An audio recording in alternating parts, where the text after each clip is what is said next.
So the second major championship of the golf season is about to get underway this weekend on Thursday at Shinnecock Hills, the US Open.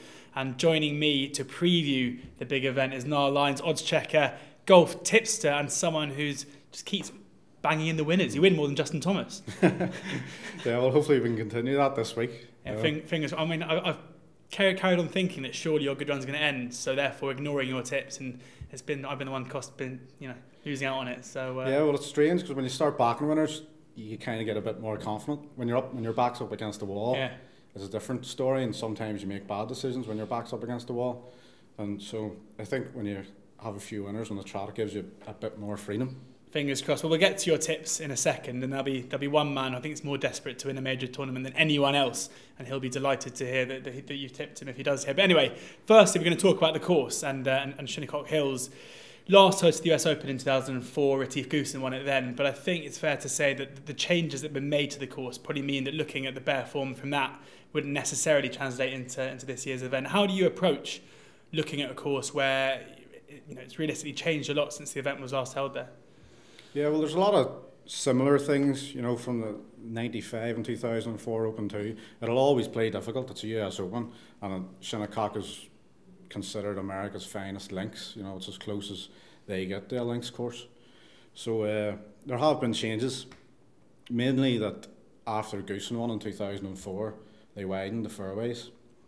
So I think they widened from something like an average of 18 yards to 40 yards. Now they've since been brought in by Mike Davis, the USGA, to around an average of 26 yards, but that's still mighty wide for a US Open, and especially a US Open at Shinnecock. So off the tee, it's definitely going to be a bit more forgiving, as usual.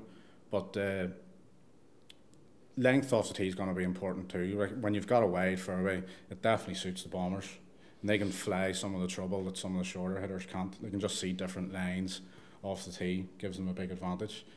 Another few changes is that the greens have been enlarged since 2004 also. But the most significant change is the rough around the greens. That has all been shaved off, and there's now just closely mown areas all around the greens. And the greens are quite raised as well, so I think a high ball flight going in towards these greens, receptive greens as well for US Open, especially at Shinnecock, they'll be a lot more receptive than usual. That'll be a big advantage. But as opposed to before in 2004, where if you missed the green, you had big heavy rough and you had problems stopping the ball and judging the pace towards the hole. It's totally different now with the mown areas, and you'll get a chance to spin the ball, but it takes an awful lot more skill. But you'll get a chance to spin the ball and get closer to the hole. So basically, from tee to green, there's a fair bit of change. Do you think that could translate into a lower scoring Open this time? Because I think there's going to be a bit of rain before the event. It's going to be completely dry during it, so they're going to be able to get it in close, firing some darts to the pin. Yeah, I definitely do. It's just been the way of the US Open this last 10 years or so, where better scoring has seemed to come in, and they've seemed to give up that idea of par being the winning score. Mike Davis has changed things up in the US Open, but although Shinnecock has always proven one of the toughest US Opens, I do think that you'll need birdies this week. It'll definitely be a low scoring Open. I think so anyway, depending on the weather, which could always change in the run up. At the start of the week, it was definitely going to be flat calm more or less flat calm for the rest of the week. But now, we're at Tuesday now and leading into the event, the weather's changing and the wind's getting up. And all the trees have been cut down. Obviously, that's another change since 2004. There's no trees left in the course, so the course is even more exposed to wind than what it was before. So if there is wind, it's definitely going to affect scores and players and stuff. But I think it'll be a low-scoring Open. And if you're, trying to work out which players you're going to back, who it's going to suit. I mean, there's been talk before that players who maybe are well accustomed to links golf play well at Shinnecock as well, but maybe if the weather's going to be okay, that isn't really so much of a fact. I mean, what key strengths are you looking at for guys who you've selected to back here? My main thing is wind players. Obviously, guys who play well in the wind probably will have a good links record as well, but those who can handle the wind, I think even as you know, flat calm, we're saying 8 to 10 mile an hour winds. That could still cause havoc around Shinnecock Hills, especially around the greens. So no matter what the weather is, I think wind's going to be the big factor, and I'm looking to the wind players, and I think everyone that I have picked more or less this week are good wind players. So let's get into it then. Your tips went up on site, I think it was yesterday or the day before. So some of the prices, as ever, have started to vanish, or a sea of blue on Oddschecker. But the headline tip, I mean, I read a lot of people's betting previews in order to kind of understand where I stand, and every single one I've read so far seems to tip up the man who is yet to win that major tournament, and that's Rickie Fowler. And you've gone 3 points each way for Rickie. He is best priced currently at 20 to 1 with a few firms. Black type 20 to 1, 7 places is probably the best of them at the moment.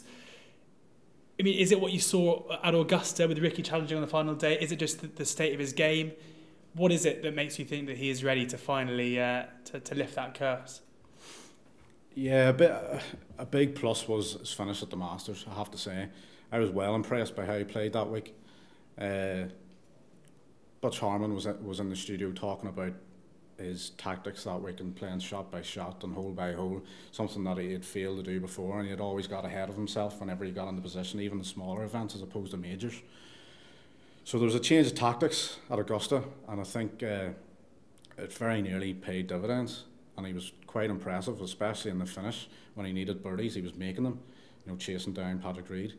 So that was a change for Fowler. I think that was just a step up maybe, and it took him a while to learn how to win in the PGA Tour too, and maybe a bit longer than what we thought it would have.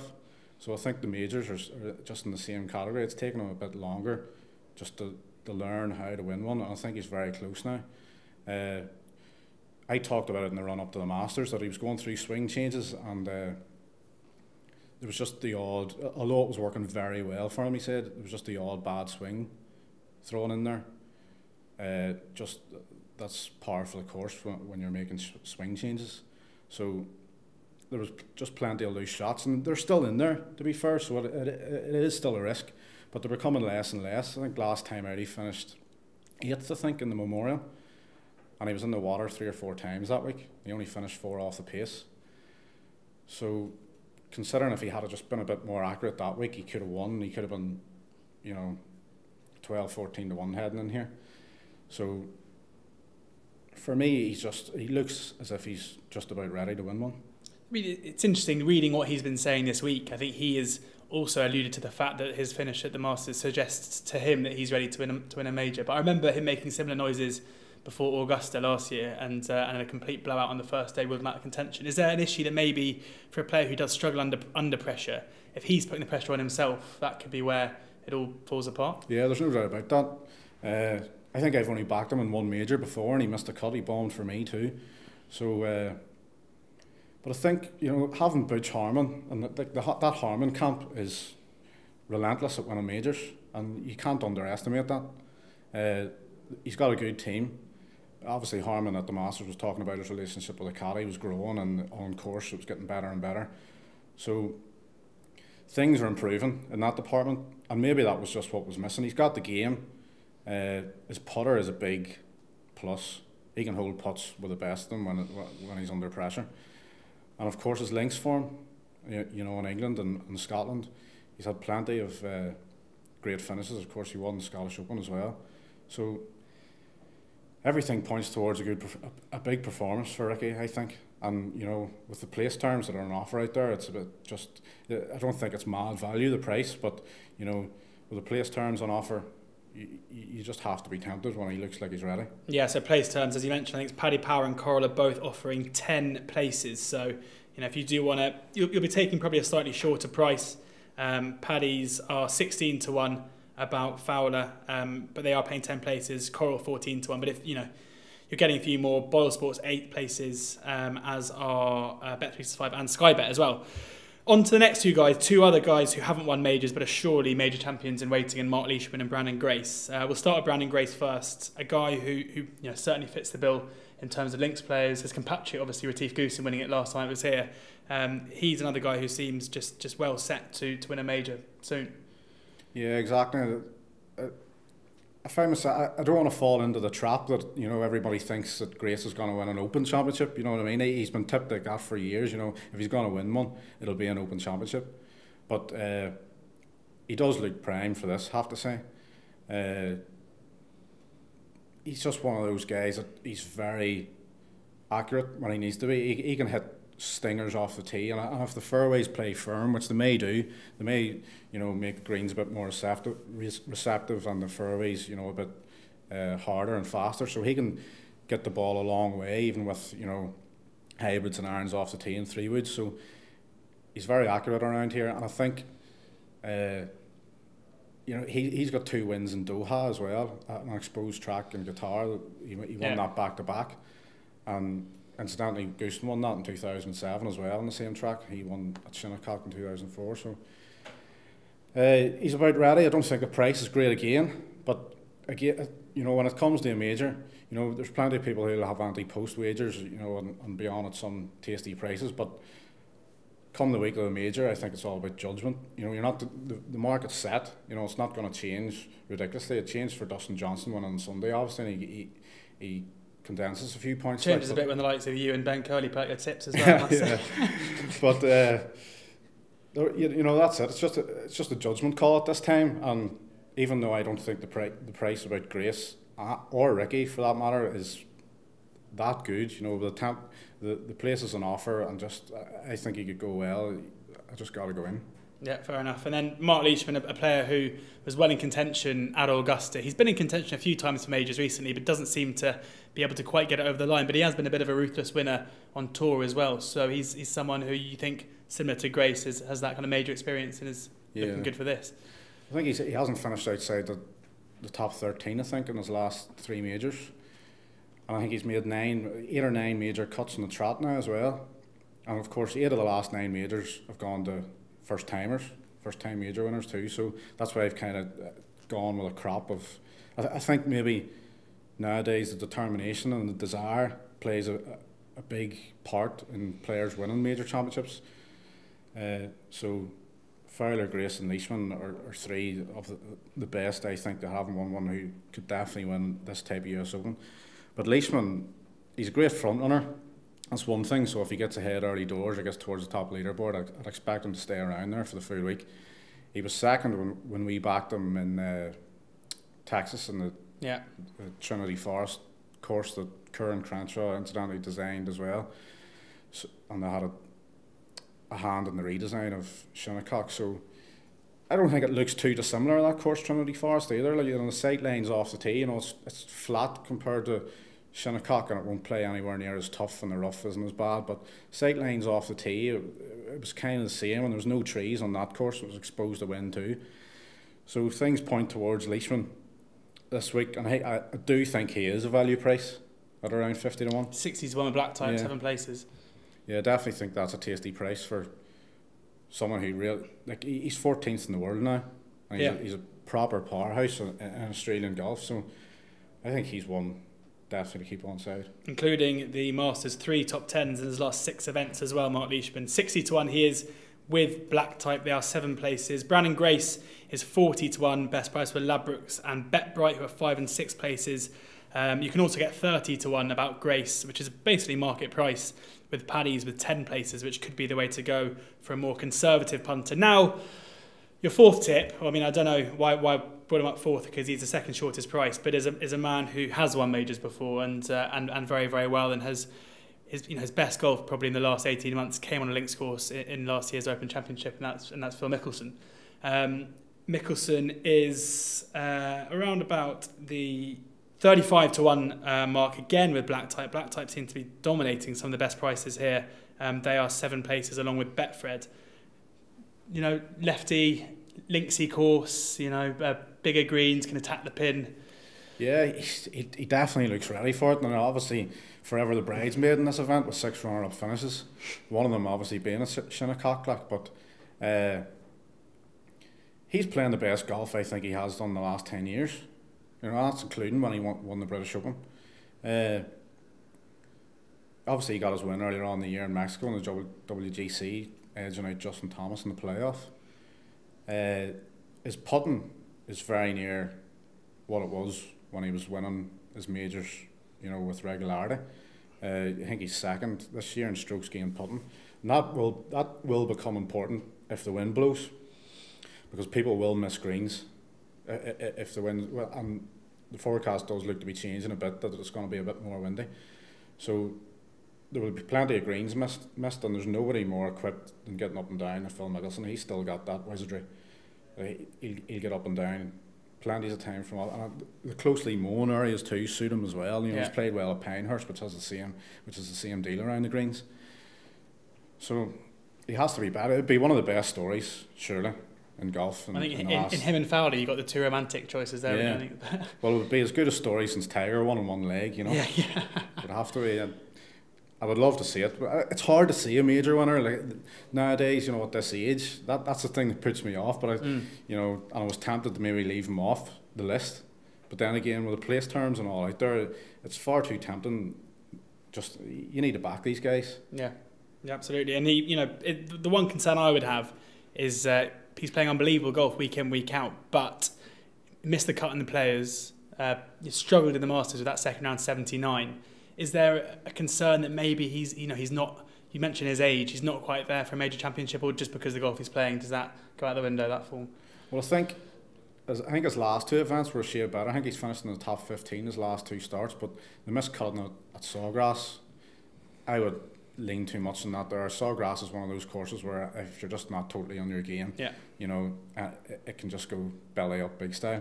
So I wouldn't be worried about that. The Masters was a bit of a surprise because he really was expected to contend there. But maybe everything's geared towards the US Open this year. It's the major he hasn't won, and you know, the one he wants to win the most, I'd have thought, wouldn't it? Yeah, exactly. So completes a Grand Slam if he does it, and it's a big ask, especially at his age. And I know he throws in bad shots and throws in, you know, he can play as well. He could play his way out of the tournament on Thursday, and our money will be down the pan. But you know, equally he could get into the tournament from miles behind too. He's just that special golfer, and if anyone, you know, the greatest in the game write stories, you know what I mean? And in this era, if anyone's going to rewrite another story, like a major super story in the game, it's either going to be Tiger or Phil. We're going to get to Tiger a bit later on, but we'll just quickly touch on your final tip, which was 1 point each way on 2016 US PGA champion Jimmy Walker. Fair to say he was pretty unfancy going into that event, but his golf is looking very sharp recently, and at 100 to 1 with a few firms, he looks like, again, another popular pick. Yeah, I don't think he's been outside the top 20 in his last 5 events, something like that. And second at Sawgrass was major impressive. You know, playing a course like that where accuracy is definitely demanded, you know, and he'll need that again around here at Shinnecock this week. You know, obviously he was blighted by illness. I think he had Lyme's disease, but he's come back strong. And again, he's another in the Harman camp that you just couldn't rule out. Yeah. And he's got plenty of good support behind him. And he won that surprisingly, but it wasn't, you know, a couple of years previous to that, he was being talked about as a major winner. You know, I know he was a late bloomer on tour, but everybody was saying when he came on the scene, really, that, you know, he's definitely a major winner and waiting. Although the PGA was a big surprise because it just didn't seem like his time. But now he's playing well in the run up to this, and he's come through the illness, and everything's looking good. He was in the limelight this week for the wrong reasons, about marking the ball and, you know, that kind of nonsense. It's being blown out of proportion a bit, like him included, it's doing it, you know.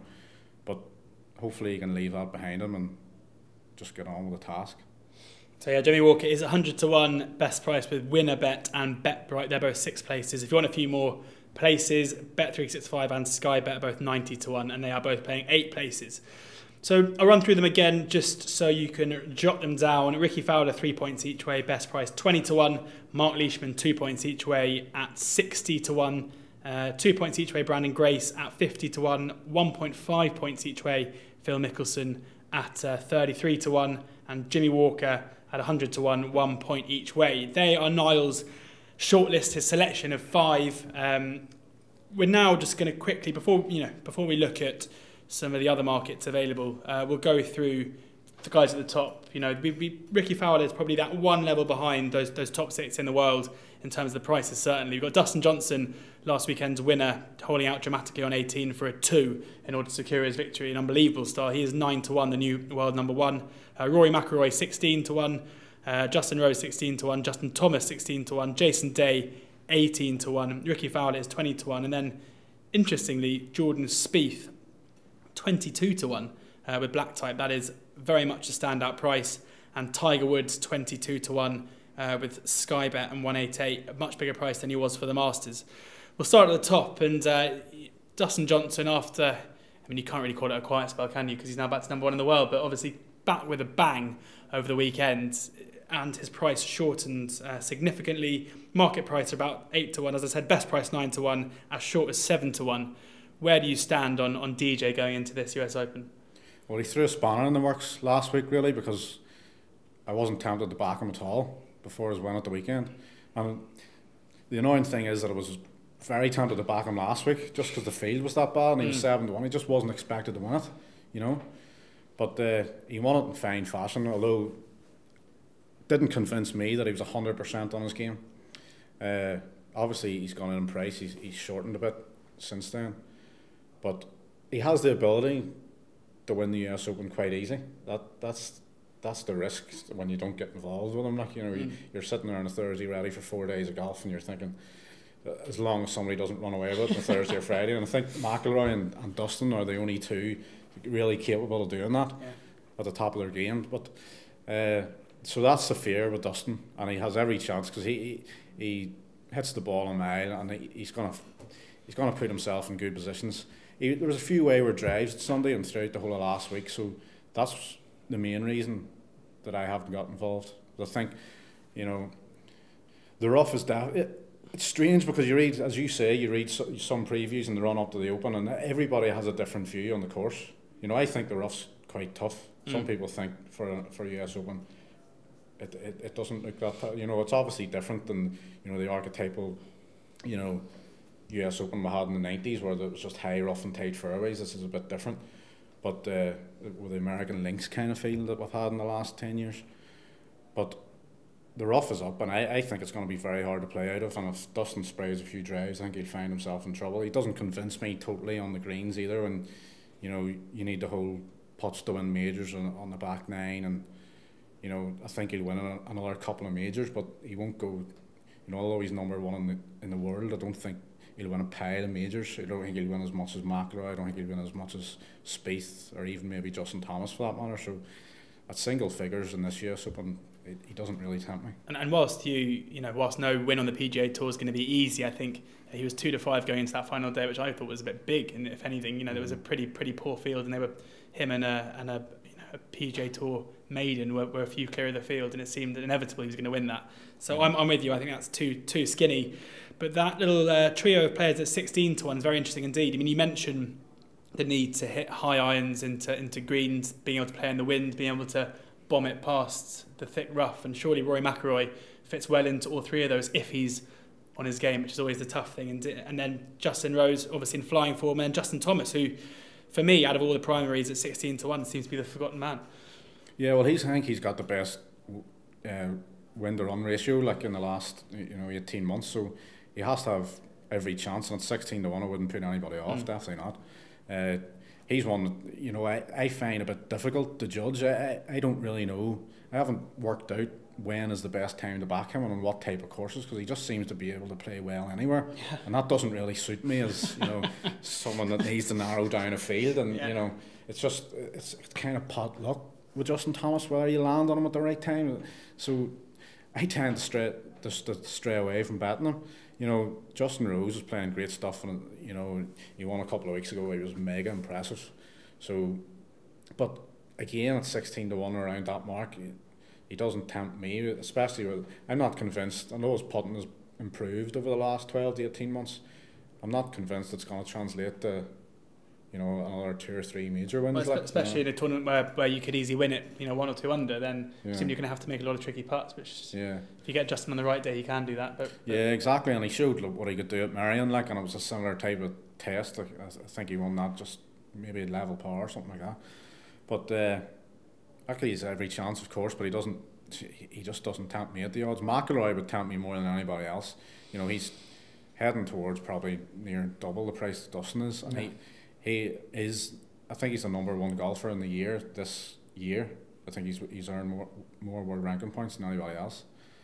And although he has many negatives, and he's spurned plenty of winning opportunities this year, you know, he has just the potential to win this US Open in a canter, you know, which could tempt many people in at 16-1.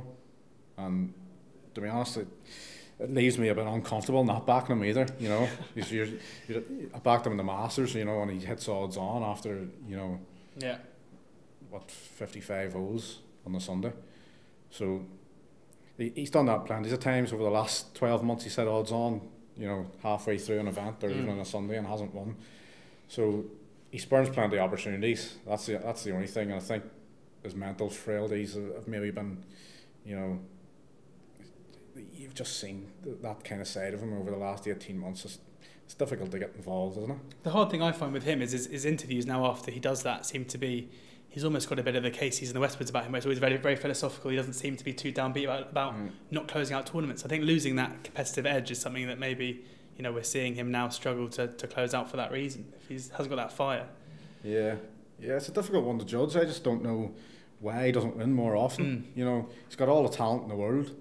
And he's won a few tournaments in his time, hasn't he? So it's not like he can't close it out. I think there's just a slight, you know, inferiority complex about him. I don't know whether it's from where he comes from or wherever. I don't know. There's just something there that he just doesn't believe half the time. And it's a strange one for someone who's won so often and won so many big events. But one thing that I will say about him is that he's a learner. He's always learned from these mistakes, and he's come out of periods and troughs in his career and learned from those times and won. And although this year's been great on paper if you look at it, but everybody's just talking about the negatives. But on paper it looks fantastic. Obviously the win at the Arnold Palmer as well, that was spectacular. But everybody's just looking at the negatives, and that's dangerous too, because, you know, McIlroy's won 4 major championships now, and he's sitting there at 16-1. Well, let's hope that when Rory does get his 5th major, the rest will come thick and fast afterwards. We'll touch on Jason Day, who looked to be coming back to form before a poor showing at Memorial, and Jordan Spieth, whose only performance of merit this season came in the major championship at the Masters. Yeah, Jason Day he's having a great year, and his win at Torrey Pines was, you know, that impressed me the most out of the whole year. And his putting is absolutely outrageous. You know, obviously it was mentioned, especially on telly, you know, about us not having a 3-putt in so many holes, and, you know, it was just inevitable it was going to happen pretty soon. But he's on a run again. I know 3 putts, and that's going to be very important for him this week. You know, his putting is better than anybody else in the field, I'd say. And if you want anybody to hold a putt to win a major championship or down the back 9 to get in contention or take the lead, he's the one you want. Poor showing recently, but he really does have the game for this place, doesn't he? You know, he can drive the ball very well. I backed him when he won the PGA at Western Straits, and, you know, it's not too dissimilar. Like, you know, it's one of them American linksy kind of places. So he has every chance, but it's just a few more tempt me in the market more than him. Yeah, absolutely. And then Jordan Spieth at 22s. I mean, he's one we probably have to. I mean, given the layout of the course, it's probably not one suited to him. Although, having said that, a good links player who seems to sometimes, you know, surprise us when we think the course is set out for him. Well, he'll be the one that I'll be crying into my betting slips on Sunday if he wins, because I'm not on, because I love the man. You know, I think he's my favourite golfer in this generation, without a doubt. He peaks for majors, that's the thing, and plenty of people will back him at that price, 22 to 1, and I wouldn't put anybody off, because I think he's primed to win majors. I think that's his goal, to win as many majors, and I think of all this crop, he will comfortably beat them all in major wins. I think he'll win more. He could win 4 or 5 more than McIlroy. I think he'll probably be next out of that crop of players. But Spieth, for me, is an absolute genius, and he can turn it on at any point. He's obviously had the putting problems of late, but them putting problems have seeped in his career at certain points, and he's come out of it. Although this time it's taken a long time to come out, and there hasn't been really any signs that it's going to improve that much to win a major. Yeah. But you couldn't put it past him because you'll find a solution at some point. I mean, I agree with you entirely, but I just do feel like if these guys are going to have to be hitting long irons into these big greens, and we spoke about Spieth struggles maybe off the tee to hit up to those lengths, and you just feel like he's going to be slightly disadvantaged going into the weekend. Yeah, well, that's it. He could be faced with a few longer irons than everybody else, and the raised greens, obviously. And I do think a high ball flight will definitely help. He doesn't really have that, so. He's a fighter, isn't he? Yeah, there's no bigger fighter in the game than Yeah. Spieth. He's just absolutely great to watch, and just when you think he's beat, he'll do something special. I think he's just a special golfer, and he's in the mould of Woods for me. When they look back, obviously Tiger's struggles over the last few years. We've seen the odd video pop up on social media and stuff of just the special things that he did, and it's easily forgotten. But there's already a show reel for Spieth, the things that he's done, and more than anybody else in the game. And if anyone's capable of just coming back, when he's back up against the wall, winning a major, it's him. Finally, we can't do this podcast without talking about Tiger Woods. I think that at the 22-1 offer, I'm very happy to swerve. I mean, you've mentioned the long rough, and we've seen, despite he's obviously back to something near his best, I mean, still a fair way off, that big stick surely will land him in a bit of trouble this weekend. Maybe, but maybe this is the week he drives a bit better, the fairways are a bit wider, and I think his recovery at the Memorial was super, and I think that shows maybe that's an extra step in his comeback. You've come back and you've got just being fit is the first thing. Second is making cuts. Third's competing, and fourth maybe at the Memorial was coming back from the dead basically when he looked like he was going to miss the cut, and he was doing spectacular things there, holding shots from the middle of the fairway in a par 4. So he's not far away. And the second to Casey earlier on in the year too, he is not far away. And I think his price is right. I said that in the Masters as well. I don't think he could be laying much bigger. He's younger than Phil, and he's got a few years on Phil. And Phil's and I'm tipping Phil this year, and he's 47 years of age, 48 maybe now. So Tiger's got a few years on that, and he's a few years doing a major. So if people think it's just beyond Tiger Woods, they're wrong. Definitely wrong. And we asked people earlier today to tweet in a few questions to us. We're going to go through those questions in a second, but I just wanted to. We did this podcast for the Masters, and I think I asked you what you thought of my nap, which was Paul Casey to finish in the top 10 at 5. Was it top 20 at 5-6? He made me sweat, but that nice 61, or I think it was on the final day, got us there. He's 60-1 to win this event. I think that realistically we can all agree that he probably isn't one you're going to be backing to win it. But he's 5-2 to finish top 20, best price with Betfair and Paddy's. And this is a guy who's solid as a rock, who surely his game is going to be fairly suited to this tough track. Yeah, exactly. And I think with the place terms on offer too, I wouldn't put anybody off having an each way bet on him. To be fair, I think him, Casey and Stenson would have been the next two on my list that I was tempted to back.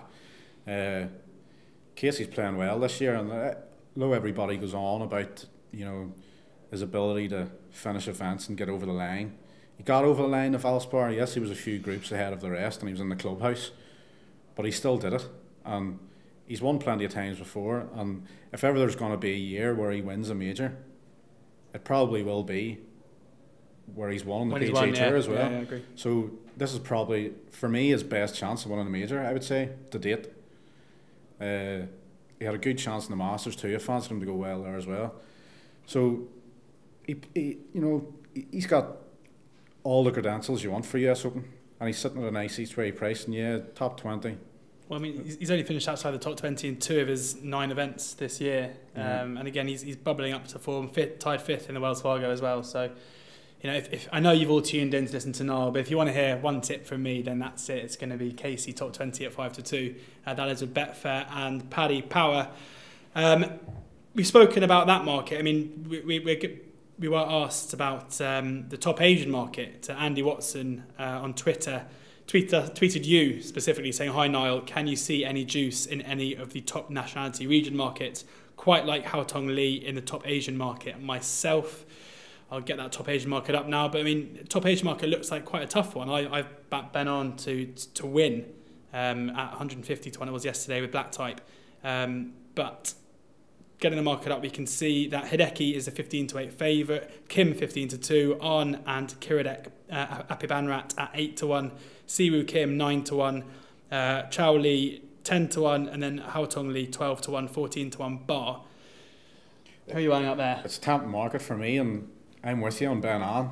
You've backed him outright. I haven't backed him outright, but I'll back him in the top Asian. I think that 8-1 is a super price, especially, you know, place terms on that. Have you got the place terms? Yeah, quarter to three. Quarter to three. That's very tempting because it's half. You know, it's almost like a bad each way market. That with the amount of players at the bottom there. We love those as well. You know, there'll be a fair few in that market that'll miss the cut. But Matsuyama, you know, the prices maybe aren't wrong based on their outright prices, but just because of the potential that Matsuyama has to win. But he's not playing great lately, and he's been going through a bad spell in his career. Maybe turned it round at the Memorial. I think he had the first round lead at the Memorial, but he faded badly in that event. I expected him to go on. You know, he'd won the Memorial before. I expected him to go on and maybe get the job done. But he faded badly and wasn't competing at the weekend. Like, so at 15-8, I think he's very weak. I think he's even short of that. Yeah, he is. I mean, some firms have him at 6-4, 5-4. Bet Victor. Yeah, he's a weak favourite for me. And Ben An, who was in the same event, obviously got beaten in the playoff in that event. He eclipsed him that week, and I don't see the 15-8 or 6-4 versus 8-1. Definitely not. I think Ben An's a great each way bet in that top Asian market. Any view on Haotong Li for Andy? Yeah, well, he's a super talent, like, you know, and he won earlier on in the year too, beating McIlroy. So, you know, it's just whether he's going to take another step up in the major championships. I don't know. Ben An, you would have thought maybe he would have took that step up a bit sooner. And afterwards, when at Wentworth, you were thinking this guy could be very special. He hasn't done an awful lot since, but he's coming into form now. Haotong Li still has a lot of developing to do, a lot of learning to do on the majors, and especially these type of majors that are very tough. So I'd be more tempted by Ben An.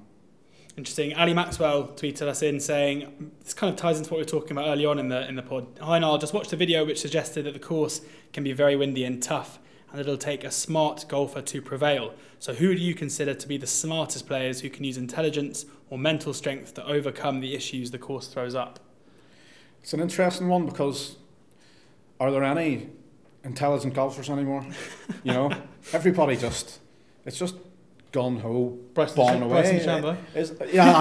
Maybe golf scientist. Maybe him. Yeah, to be fair, he came to mind, because he is a thinker, you know, and he is win at the Memorial there. I know I tipped him, but I don't know how he got the job done. He didn't deserve it. That's one of my tips to get over the line. Yeah. Didn't deserve to get over the line. So that's one against the head, because plenty deserved to win it. So his driving on that Sunday was absolutely abysmal, but he worked hard. I remember seeing him on the range even on the Saturday and the Friday night after he had finished. He was on the range till late, and he was determined to win that event. It was just sheer determination. So guys like that can win a US Open, although his driving would put me off. He found himself in deep trouble in the Memorial there when the pressure was on, and if he was in pressure here again in the US Open, I think the same would happen. The win at Memorial was a miracle for me.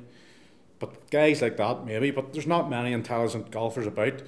If you're thinking mental strength, Mickelson would be a big one.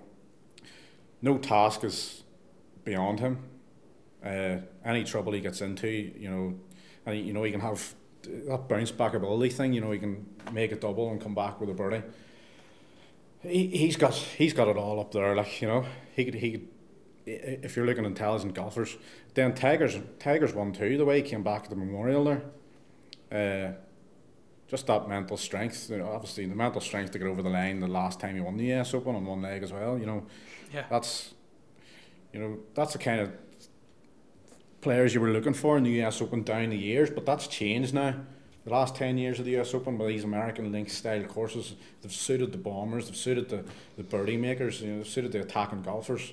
So I think we don't know how it'll play out. You know, Shinnecock, there could be surprises in there, and you know, all of us are guessing to a certain degree how the course is going to play. So it could play out differently, and those intelligent golfers and smarter ones could be the ones to the fore. Grace may be one. Yeah. You know, he's won major championships that can grind out a score, and I think his win at Harbour Town as well as the Doha win, you know, on an exposed track.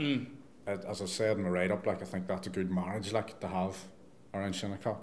And also interesting that we're talking about intelligent golfers, and I think if we had this conversation with 100 golf fans, the name Dustin Johnson wouldn't come up once, and he is our single-figure price favourite. So make of that what you will. You mentioned briefly before we came on that you may have an angle for the top Spaniard market. Yeah, I just think Cabrera Bello is an emerging force. He still hasn't just quite hit the heights that I thought he would. Like, even 5 years ago, I was thinking this. You look at his swing; it's just pure poetry. It's one of the best in the game. I love watching him. And he went close for us in Italy recently, but he couldn't. I was impressed with him that week because though he finished a couple of shots off the lead, he got everything out of the 4 rounds. He couldn't have finished one shot better.